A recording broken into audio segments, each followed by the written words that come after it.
Welcome, seekers of hidden knowledge, to the mystical realm of the occult. Delve into the secrets of the universe as we journey together into the enigmatic world of ancient wisdom.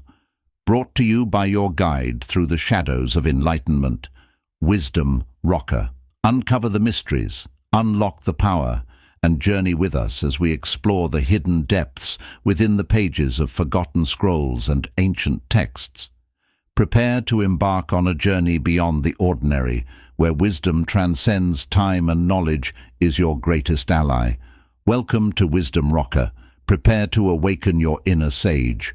In this video, we will be uncovering the wisdom within the chapters of The Secret Teachings of All Ages. Manly P. Hall. The Life and Philosophy of Pythagoras. While Nicarchus, the father of Pythagoras, was in the city of Delphi on matters pertaining to his business as a merchant, he and his wife, Parthenes, decided to consult the oracle of Delphi as to whether the fates were favorable for their return voyage to Syria. When the Pythoness, prophetess of Apollo, seated herself on the golden tripod over the yawning vent of the oracle, she did not answer the question they had asked, but told Nicarchus that his wife was then with child and would give birth to a son who was destined to surpass all men in beauty and wisdom, and who throughout the course of his life would contribute much to the benefit of mankind. Nicarchus was so deeply impressed by the prophecy that he changed his wife's name to Pythagoras, in honor of the Pythian priestess. When the child was born at Sidon in Phoenicia, it was, as the oracle had said, a son. Nicarchus and Pythagoras named the child Pythagoras, for they believed that he had been predestined by the oracle. Many strange legends have been preserved concerning the birth of Pythagoras. Some maintain that he was no mortal man, that he was one of the gods who had taken a human body to enable him to come into the world and instruct the human race. Pythagoras was one of the many sages and saviors of antiquity for whom an immaculate conception is asserted.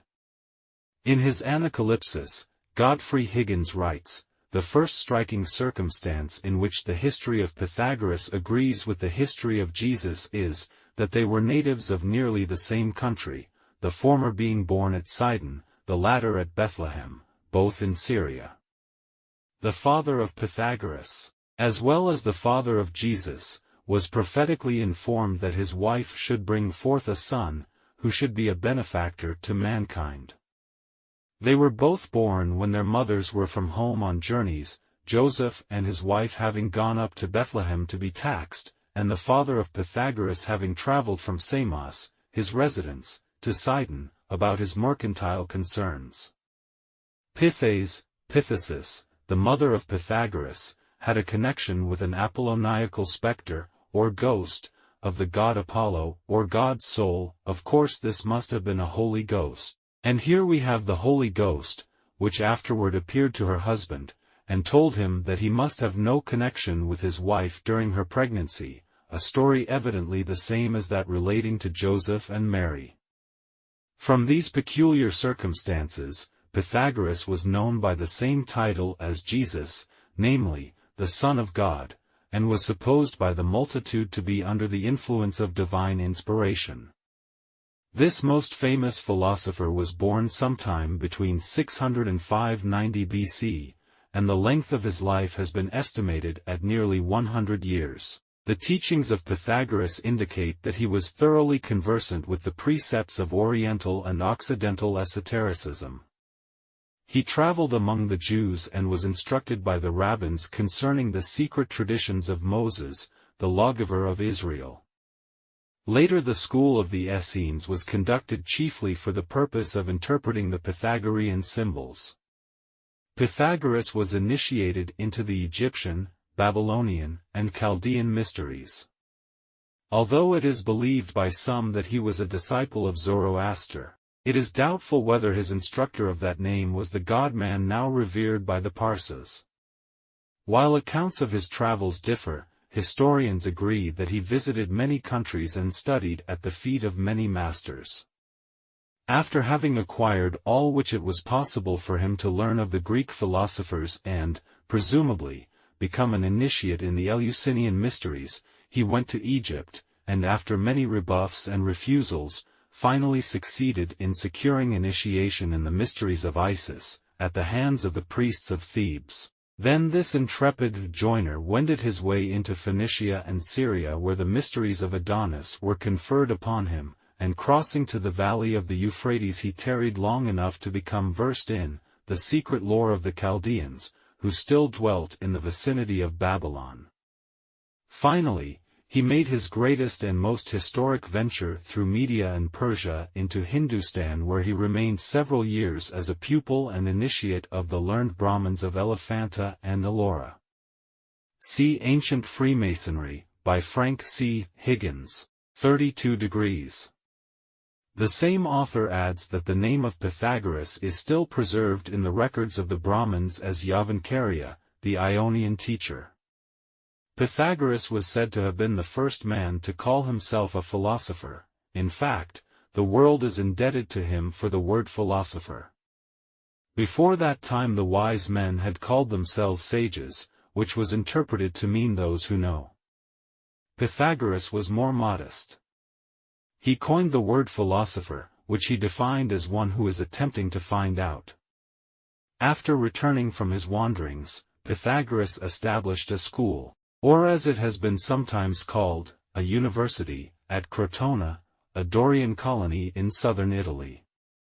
Upon his arrival at Crotona he was regarded askance, but after a short time those holding important positions in the surrounding colonies sought his counsel in matters of great moment. He gathered around him a small group of sincere disciples whom he instructed in the secret wisdom which had been revealed to him, and also in the fundamentals of occult mathematics, music, and astronomy, which he considered to be the triangular foundation of all the arts and sciences. When he was about 60 years old, Pythagoras married one of his disciples, and 7 children resulted from the union. His wife was a remarkably able woman, who not only inspired him during the years of his life but after his assassination continued to promulgate his doctrines. As is so often the case with genius, Pythagoras by his outspokenness incurred both political and personal enmity. Among those who came for initiation was one who, because Pythagoras refused to admit him, determined to destroy both the man and his philosophy. By means of false propaganda, this disgruntled one turned the minds of the common people against the philosopher. Without warning, a band of murderers descended upon the little group of buildings where the great teacher and his disciples dwelt, burned the structures and killed Pythagoras. Accounts of the philosopher's death do not agree. Some say that he was murdered with his disciples, others that, on escaping from Crotona with a small band of followers, he was trapped and burned alive by his enemies in a little house where the band had decided to rest for the night. Another account states that, finding themselves trapped in the burning structure, the disciples threw themselves into the flames, making of their own bodies a bridge over which Pythagoras escaped, only to die of a broken heart a short time afterwards as the result of grieving over the apparent fruitlessness of his efforts to serve and illuminate mankind. His surviving disciples attempted to perpetuate his doctrines, but they were persecuted on every hand, and very little remains today as a testimonial to the greatness of this philosopher. It is said that the disciples of Pythagoras never addressed him or referred to him by his own name, but always as the master or that man. This may have been because of the fact that the name Pythagoras was believed to consist of a certain number of specially arranged letters with great sacred significance. The Word magazine has printed an article by T. R. Prater, showing that Pythagoras initiated his candidates by means of a certain formula concealed within the letters of his own name. This may explain why the word Pythagoras was so highly revered. After the death of Pythagoras his school gradually disintegrated, but those who had benefited by its teachings revered the memory of the great philosopher, as during his life they had reverenced the man himself. As time went on, Pythagoras came to be regarded as a god rather than a man, and his scattered disciples were bound together by their common admiration for the transcendent genius of their teacher. Edward Schur, in his Pythagoras and the Delphic Mysteries, relates the following incident as illustrative of the bond of fellowship uniting the members of the Pythagorean school. One of them who had fallen upon sickness and poverty was kindly taken in by an innkeeper. Before dying he traced a few mysterious signs, the pentagram, no doubt, on the door of the inn and said to the host, "Do not be uneasy, one of my brothers will pay my debts." A year afterwards, as a stranger was passing by this inn he saw the signs and said to the host, "I am a Pythagorean, one of my brothers died here, tell me what I owe you on his account." Frank C. Higgins, 32 Degrees, gives an excellent compendium of the Pythagorean tenets in the following outline. Pythagoras' teachings are of the most transcendental importance to Masons, inasmuch as they are the necessary fruit of his contact with the leading philosophers of the whole civilized world of his own day, and must represent that in which all were agreed, shorn of all weeds of controversy. Thus, the determined stand made by Pythagoras, in defense of pure monotheism, is sufficient evidence that the tradition to the effect that the unity of God was the supreme secret of all the ancient initiations is substantially correct. The philosophical school of Pythagoras was, in a measure, also a series of initiations, for he caused his pupils to pass through a series of degrees and never permitted them personal contact with himself until they had reached the higher grades. According to his biographers, his degrees were 3 in number. The first, that of Mathematicus, assuring his pupils proficiency in mathematics and geometry, which was then, as it would be now if Masonry were properly inculcated, the basis upon which all other knowledge was erected. Secondly, the degree of Theoreticus, which dealt with superficial applications of the exact sciences, and, lastly, the degree of Electus, which entitled the candidate to pass forward into the light of the fullest illumination which he was capable of absorbing. The pupils of the Pythagorean school were divided into exoterici, or pupils in the outer grades, and esoterici, after they had passed the 3rd degree of initiation and were entitled to the secret wisdom. Silence, secrecy and unconditional obedience were cardinal principles of this great order. See Ancient Freemasonry, Pythagorean Fundamentals.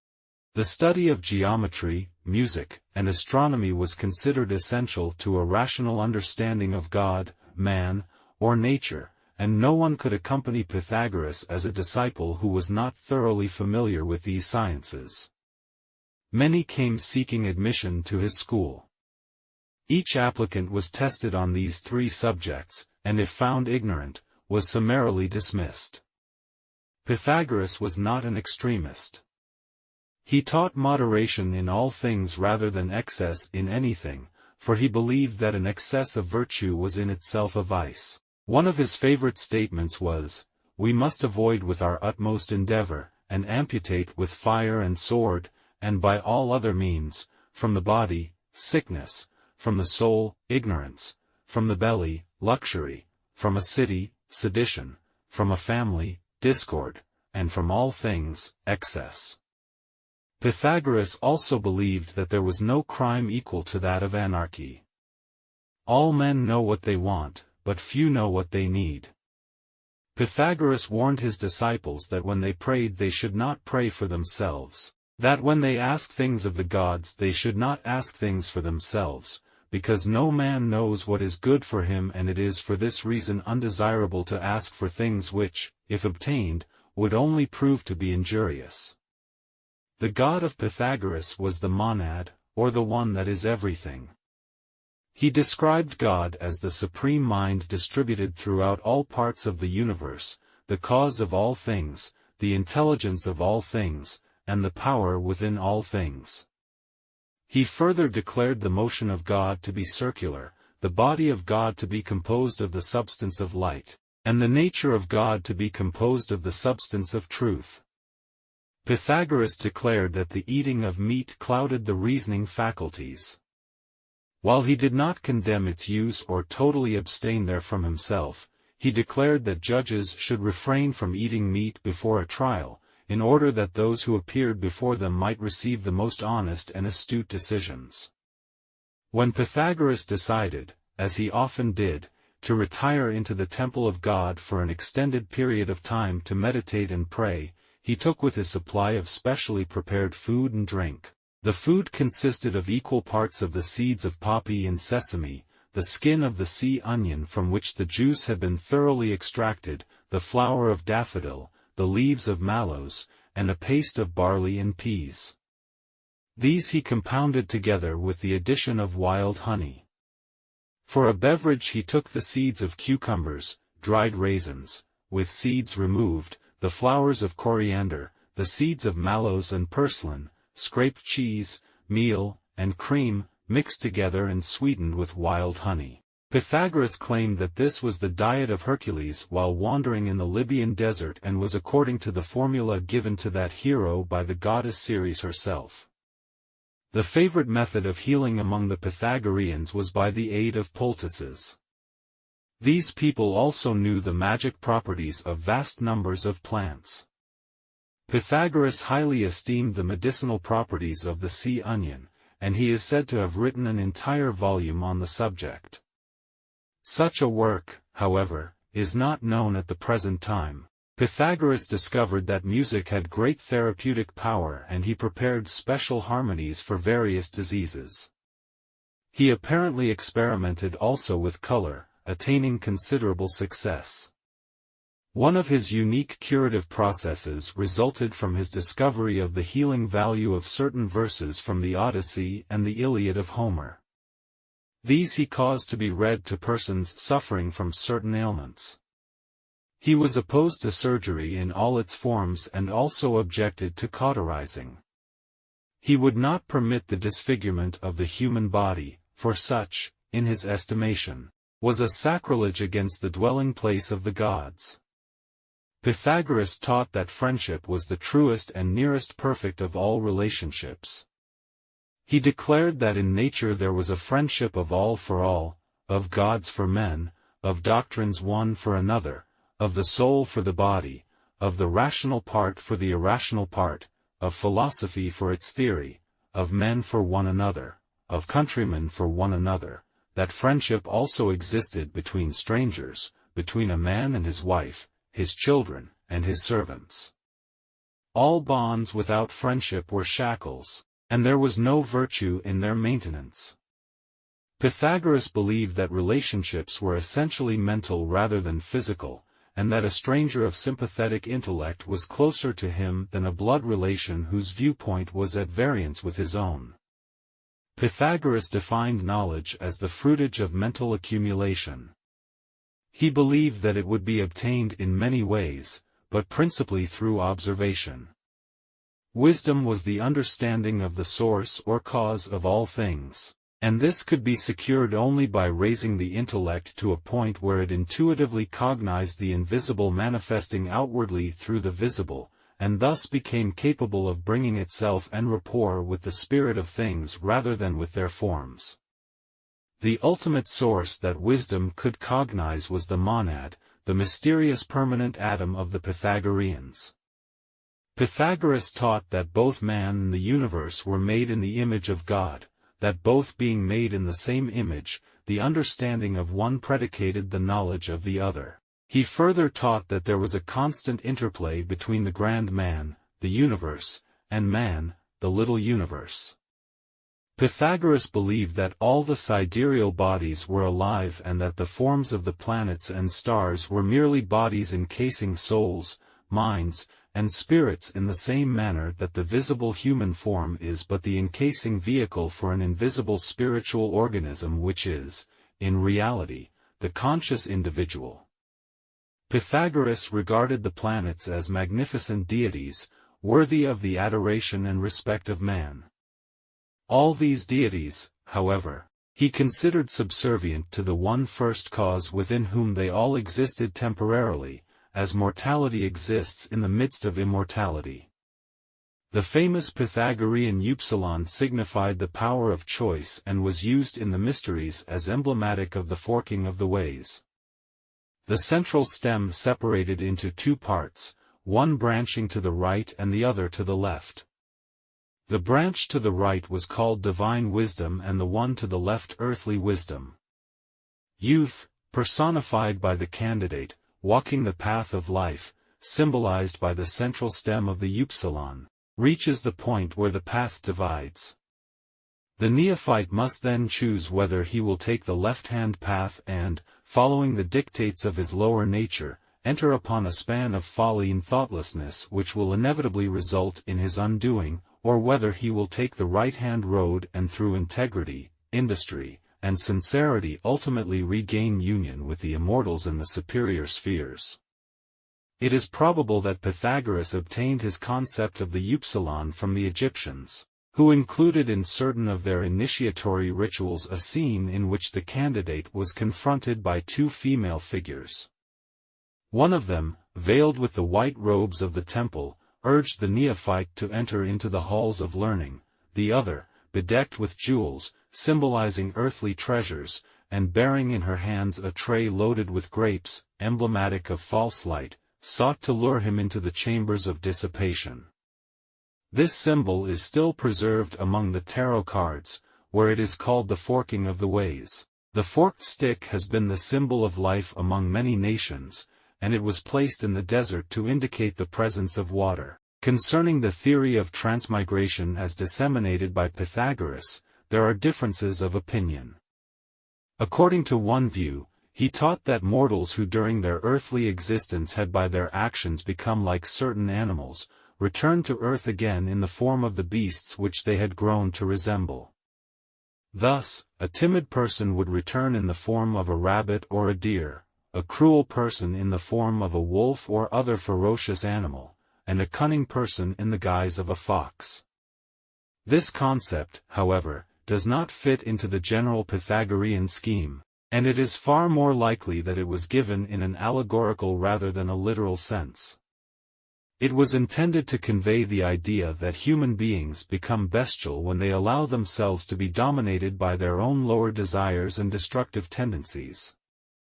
It is probable that the term transmigration is to be understood as what is more commonly called reincarnation, a doctrine which Pythagoras must have contacted directly or indirectly in India and Egypt. The fact that Pythagoras accepted the theory of successive reappearances of the spiritual nature in human form is found in a footnote to Levi's History of Magic.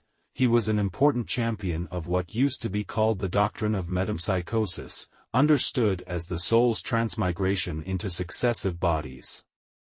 He himself had been, a. Ithalides, a son of Mercury, b. Euphorbus, son of Panthus, who perished at the hands of Menelaus in the Trojan War, c. Hermotimus, a prophet of Cosmogony, a city of Ionia, d. a humble fisherman, and finally, e.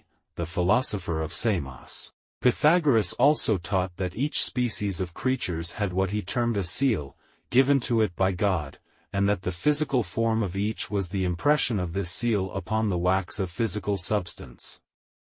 Thus each body was stamped with the dignity of its divinely given pattern.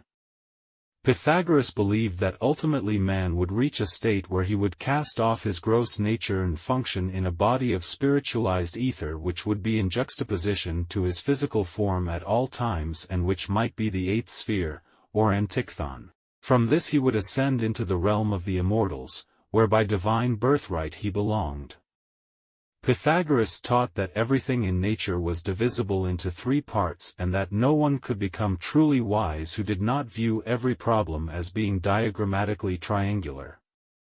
He said, "Establish the triangle and the problem is 2/3 solved, further, all things consist of three." In conformity with this viewpoint, Pythagoras divided the universe into three parts, which he called the supreme world, the superior world, and the inferior world.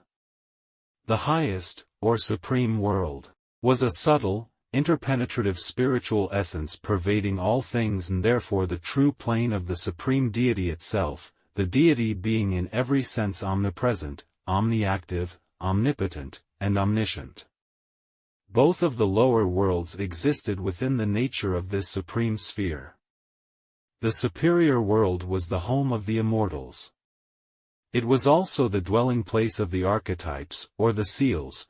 Their natures in no manner partook of the material of earthiness, but they, casting their shadows upon the deep, the inferior world, were cognizable only through their shadows. The third, or inferior world, was the home of those creatures who partook of material substance or were engaged in labor with or upon material substance. Hence, this sphere was the home of the mortal gods, the demiurgi, the angels who labor with men, also the demons who partake of the nature of the earth, and finally mankind and the lower kingdoms, those temporarily of the earth but capable of rising above that sphere by reason and philosophy. The digits 1 and 2 are not considered numbers by the Pythagoreans, because they typify the two supermundane spheres. The Pythagorean numbers, therefore, begin with 3, the triangle, and 4, the square. These added to the 1 and the 2, produce the 10, the great number of all things, the archetype of the universe. The three worlds were called receptacles. The first was the receptacle of principles, the second was the receptacle of intelligences, and the third, or lowest, was the receptacle of quantities. The symmetrical solids were regarded by Pythagoras, and by the Greek thinkers after him, as of the greatest importance.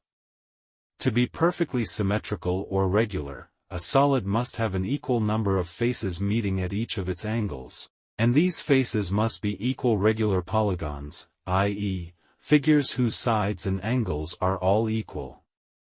Pythagoras, perhaps, may be credited with the great discovery that there are only 5 such solids. Now, the Greeks believed the world, material universe, to be composed of 4 elements, earth, air, fire, water, and to the Greek mind the conclusion was inevitable that the shapes of the particles of the elements were those of the regular solids. Earth particles were cubical, the cube being the regular solid possessed of greatest stability. Fire particles were tetrahedral, the tetrahedron being the simplest and, hence, lightest solid. Water particles were icosahedral for exactly the reverse reason, whilst air particles, as intermediate between the two latter, were octahedral. The dodecahedron was, to these ancient mathematicians, the most mysterious of the solids. It was by far the most difficult to construct, the accurate drawing of the regular pentagon necessitating a rather elaborate application of Pythagoras' great theorem. Hence the conclusion, as Plato put it, that this, the regular dodecahedron, the deity employed in tracing the plan of the universe. H. Stanley Redgrove, in Bygone Beliefs. Mr. Redgrove has not mentioned the fifth element of the ancient mysteries, that which would make the analogy between the symmetrical solids and the elements complete. This fifth element, or ether, was called by the Hindus akasa. It was closely correlated with the hypothetical ether of modern science, and was the interpenetrative substance permeating all of the other elements and acting as a common solvent and common denominator of them. The 12-faced solid also subtly referred to the 12 immortals who surface the universe, and also to the 12 convolutions of the human brain, the vehicles of those immortals in the nature of man. While Pythagoras, in accordance with others of his day, practiced divination, possibly arithmancy, there is no accurate information concerning the methods which he used. He is believed to have had a remarkable wheel by means of which he could predict future events, and to have learned hydromancy from the Egyptians. He believed that brass had oracular powers, because even when everything was perfectly still there was always a rumbling sound in brass bowls. He once addressed a prayer to the spirit of a river, and out of the water arose a voice, "Pythagoras, I greet thee." It is claimed for him that he was able to cause demons to enter into water and disturb its surface, and by means of the agitation certain things were predicted. After having drunk from a certain spring one day, one of the masters of Pythagoras announced that the spirit of the water had just predicted that a great earthquake would occur the next day, a prophecy which was fulfilled. It is highly probable that Pythagoras possessed hypnotic power, not only over man but also over animals. He caused a bird to change the course of its flight, a bear to cease its ravages upon a community, and a bull to change its diet, by the exercise of mental influence. He was also gifted with second sight, being able to see things at a distance and accurately describe incidents that had not yet come to pass. The symbolic aphorisms of Pythagoras. Iamblichus gathered 39 of the symbolic sayings of Pythagoras and interpreted them. These have been translated from the Greek by Thomas Taylor. Aphorismic statement was one of the favorite methods of instruction used in the Pythagorean University of Crotona. 10 of the most representative of these aphorisms are reproduced below with a brief elucidation of their concealed meanings. 1. Declining from the public ways, walk in unfrequented paths. By this it is to be understood that those who desire wisdom must seek it in solitude. 2. Govern your tongue before all other things, following the gods. This aphorism warns man that his words, instead of representing him, misrepresent him, and that when in doubt as to what he should say, he should always be silent. 3. The wind blowing, adore the sound. Pythagoras here reminds his disciples that the fiat of God is heard in the voice of the elements, and that all things in nature manifest through harmony, rhythm, order, or procedure the attributes of the deity. 4. Assist a man in raising a burden, but do not assist him in laying it down. The student is instructed to aid the diligent but never to assist those who seek to evade their responsibilities, for it is a great sin to encourage indolence. 5. Speak not about Pythagoric concerns without light. The world is herein warned that it should not attempt to interpret the mysteries of God and the secrets of the sciences without spiritual and intellectual illumination.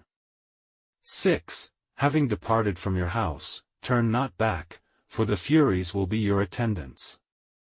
Pythagoras here warns his followers that any who begin the search for truth and, after having learned part of the mystery, become discouraged and attempt to return again to their former ways of vice and ignorance, will suffer exceedingly, for it is better to know nothing about divinity than to learn a little and then stop without learning all.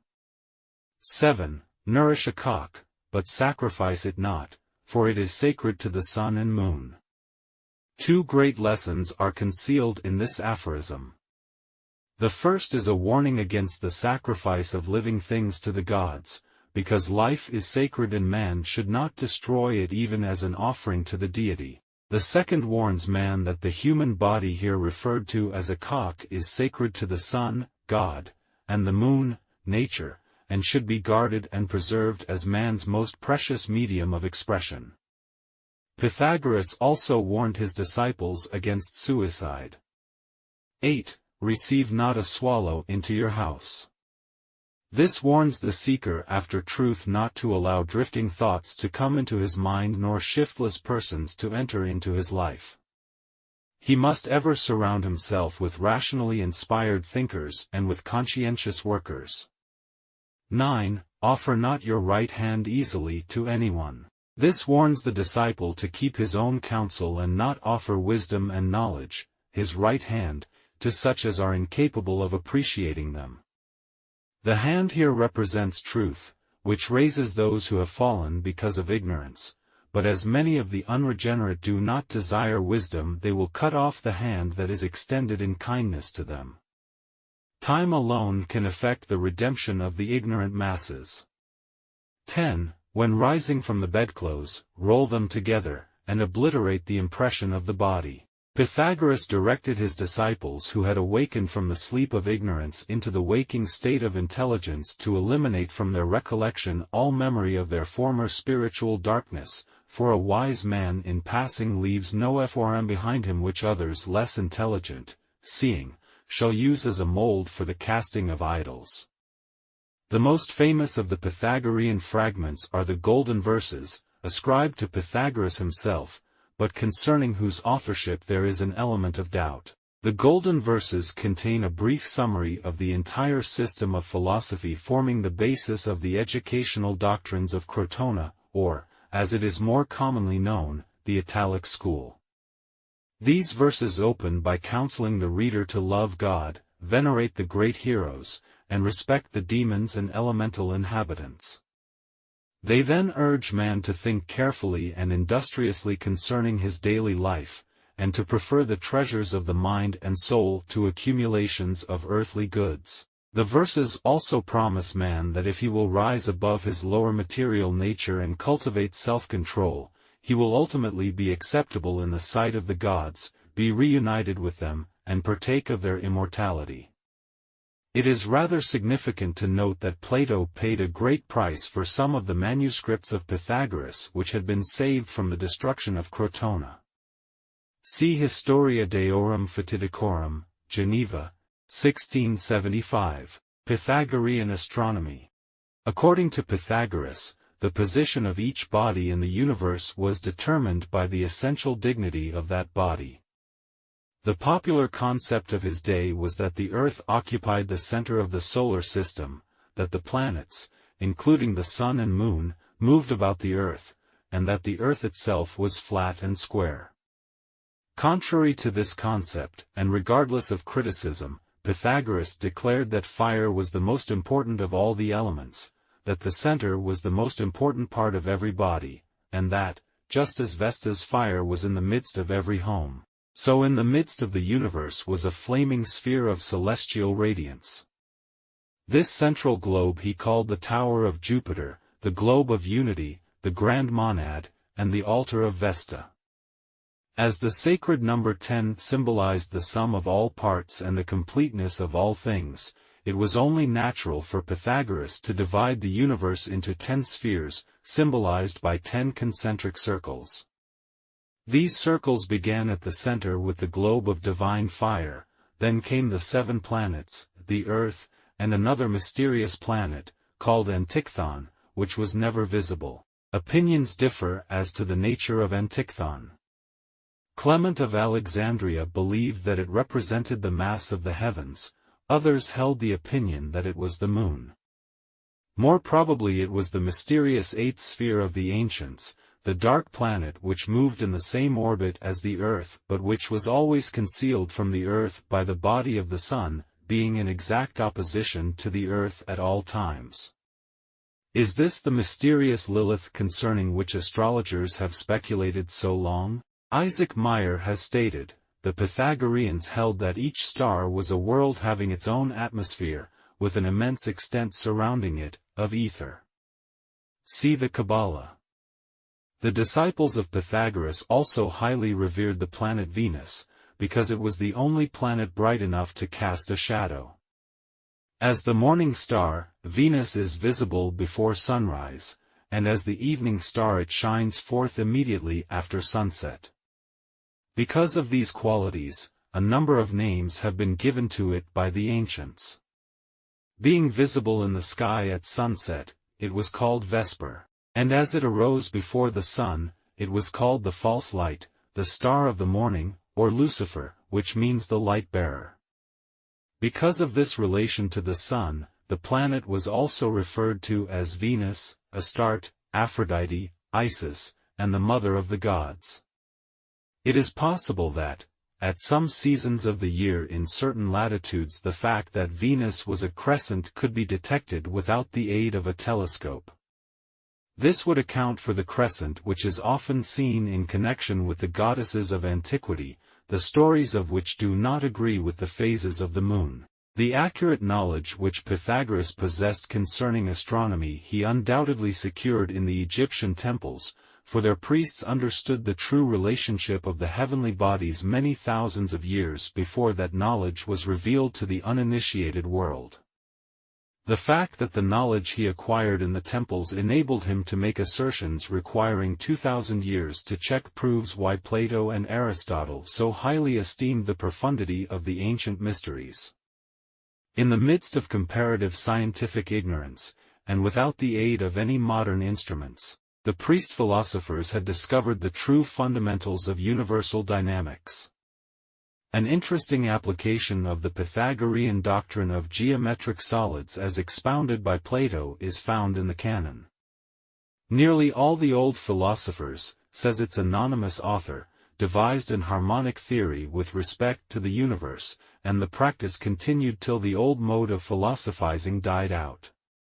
Kepler, 1596, in order to demonstrate the Platonic doctrine, that the universe was formed of the 5 regular solids, proposed the following rule. The earth is a circle, the measurer of all. Round it describe a dodecahedron, the circle enclosing this will be Mars. Round Mars describe a tetrahedron, the sphere enclosing this will be Jupiter. Describe a cube round Jupiter, the sphere containing this will be Saturn. Now inscribe in the earth an icosahedron, the circle inscribed in it will be Venus. Inscribe an octahedron in Venus, the circle inscribed in it will be Mercury, Mysterium Cosmographicum, 1596. This rule cannot be taken seriously as a real statement of the proportions of the cosmos. It bears no real resemblance to the ratios published by Copernicus in the beginning of the 16th century. Yet Kepler was very proud of his formula, and said he valued it more than the electorate of Saxony.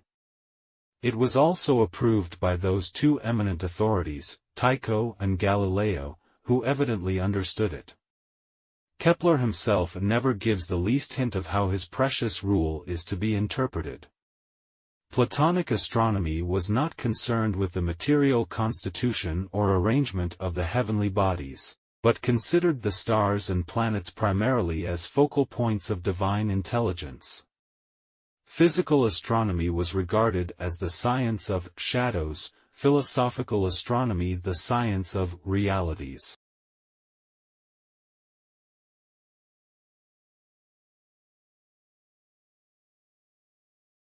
Pythagoras, the first philosopher.